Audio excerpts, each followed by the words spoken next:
আমাদের কাছে অভিযোগ আছে এই চুক্তি যদি বাস্তবায়ন করতে পারত, এমনকি বিভিন্ন পত্রপত্রিকাতে উঠে আসছে তারা 600 কোটি টাকার মধ্যেও একটি কমিশন বাণিজ্য করত।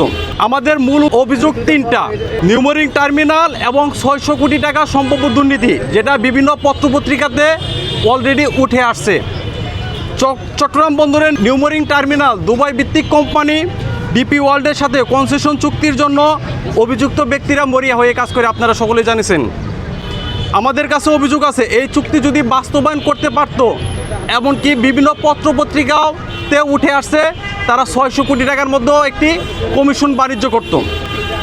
তৎকালীন বিএনপির ভারপ্রাপ্ত চেয়ারম্যান বর্তমান মাননীয় প্রধানমন্ত্রী জনাব তারেক রহমান এবং অন্যান্য রাজনৈতিক ব্যক্তিবর্গ, অর্থনৈতিক বিশ্লেষক এবং আন্তর্জাতিক সম্পর্ক বিশ্লেষকরা এটা নিয়ে ব্যাপক প্রতিবাদ জানায় এবং সেনাবাহিনীর সেনাপ্রধান জেনারেল ওয়াকারুজ্জামান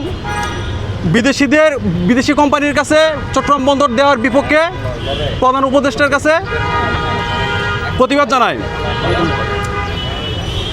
এবং ঢাকা বিশ্ববিদ্যালয়ের শিক্ষার্থীদের সংগঠন স্টুডেন্ট ফর সভারেন্টি এবং চট্টগ্রাম বন্দরের শ্রমিকদের সংগঠন, বিভিন্ন সংগঠন রাজপথে আন্দোলন করে চট্টগ্রাম বন্দর বিদেশিদের দেওয়ার বিপক্ষে, যার ফলশ্রুতিতে চট্টগ্রাম বন্দরের নিউমোরিং টার্মিনাল আপাতত স্থগিত আছে। তবে আমরা অভিযোগ পাচ্ছি এটা নিয়ে গোপনে আবার তারা তদবির বাণিজ্য করতেছে।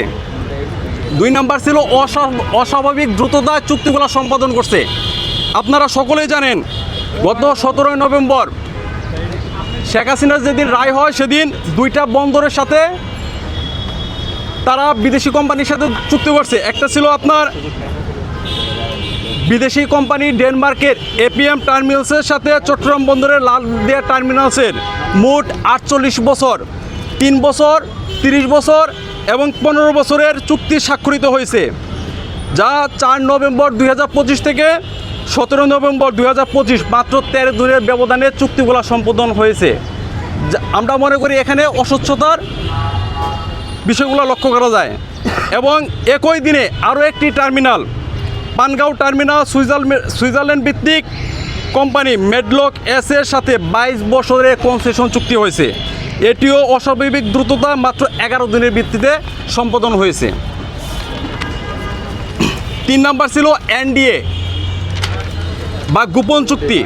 এই 3টি চুক্তি ছিল গোপন চুক্তি এবং আমাদের জনগণের সাথে লুকোচুরি করছে, যেটা ওপেন টেন্ডার আহ্বান করা হয়নি।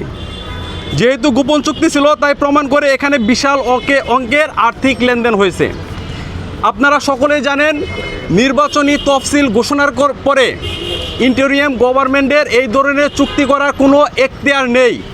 যেহেতু রাজনৈতিক দলগুলা এটাতে দ্বিমত পোষণ করেছে, সেহেতু কোনোভাবে এখানে তারা এই চুক্তিগুলা বাস্তবায়ন করতে পারে না।